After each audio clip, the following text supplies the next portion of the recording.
505.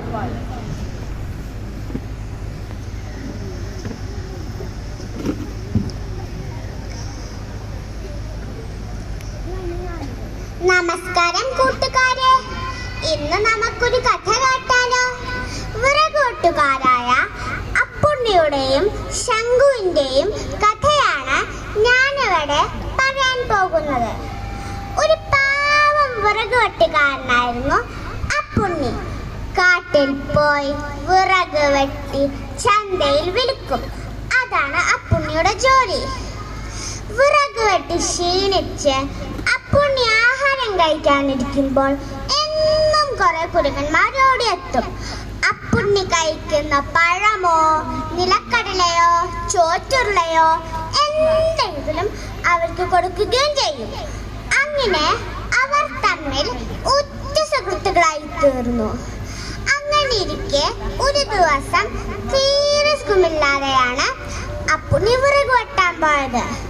ഒരു വിധത്തിൽ വിറക് വെട്ടി കെട്ടാക്കി വെച്ചപ്പോഴേക്കും അയാൾ വല്ലാതെ കുഴങ്ങി. ക്ഷീണം തീർക്കാനായി ഒരു മരത്തിന്റെ ചുവട്ടിൽ കിടന്നു. ക്ഷീണം കൊണ്ടായിരിക്കാം അപ്പുണ്ണി അറിയാതെ ഉറങ്ങിപ്പോയി. നേരെ സന്ധ്യയാകാനായിട്ടും അപ്പുണ്ണി ഉണരുന്നില്ല. ഇത് ചങ്ങാതിക്കുരങ്ങന്മാർ കണ്ടു. അപ്പോൾ അവരുടെ നേതാവ് പറഞ്ഞു, അയ്യോ പാവം, നമുക്ക് എന്തെല്ലാം തരുന്ന ആളായി ഉറങ്ങിക്കിടക്കുന്നത്. നേരെ സന്ധ്യയാകുന്നത് അറിയാത്തത് കൊണ്ടായിരിക്കാം. നമുക്ക് ഇയാളെ വീട്ടിലെത്തിക്കാം.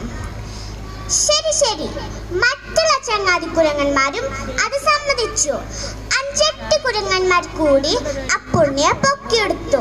4-5 കുരങ്ങന്മാർ കൂടി വിറക് കൊട്ടും മേറ്റി ഏലേലും പാട്ടും പാടി പാടവും പാലവും കടന്ന് അവർ അപ്പുണ്ണിയെ വീട്ടിലെത്തിച്ചു. ഇതൊന്നും അപ്പുണ്ണി അറിഞ്ഞതേയില്ല. വീട്ടിലെത്തിയ ശേഷമാണ് അയാൾ ഉണർന്നത്. ഇത് മറ്റൊരു വിറകുവെട്ടുകാരനായ അസൂയക്കാരൻ ശംഖു കണ്ടു. അയാൾ വിചാരിച്ചു, ഈ മണ്ടൻ കുരങ്ങന്മാരുണ്ടെങ്കിൽ വിറക് കൊണ്ടുവരുന്ന എന്ത് എളുപ്പമാ. പിറ്റേ ദിവസം ശംഖു വിറക് വെട്ടാൻ പോയി. വിറക് വെട്ടി കെട്ടാക്കി വെച്ച് ഉറങ്ങുന്നത് പോലെ കിടന്നു. ഇതും കുരങ്ങൻ നേതാവ് കണ്ടു. ഇവൻ നമുക്ക് തീറ്റയൊന്നും തന്നില്ല, അല്ലാതെ ഒറ്റയ്ക്ക് തിന്നു തീർത്തു. എങ്കിലും നമുക്ക് പഴങ്ങളും മറ്റും തരുന്ന ആ നല്ല മനുഷ്യന്റെ അയൽക്കാരനല്ലേ അല്ലേ ഇയാൾ. നമുക്ക് ഇയാളെയും വീട്ടിലെത്തിക്കാം.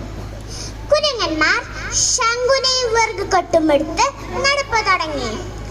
കുരങ്ങന്മാരുടെ ചുമയിൽ കിടന്നുകൊണ്ട് ശംഖു ആലോചിച്ചു, ഹയ്യടാ ഉഗ്രൻ സൂത്രം, ഇനി എന്നും ഈ കുരങ്ങന്മാരെ കൊണ്ട് വിറക് ചുമപ്പിക്കാം.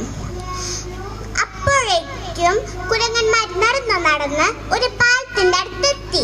കുരങ്ങന്മാർ പാലത്തിലേക്ക് കാലെടുത്ത് വെച്ചപ്പോഴേക്കും ഉറക്കം നടിച്ചു കിടന്ന ശംഖു കിടികിടാ വരയ്ക്കാൻ തുടങ്ങി.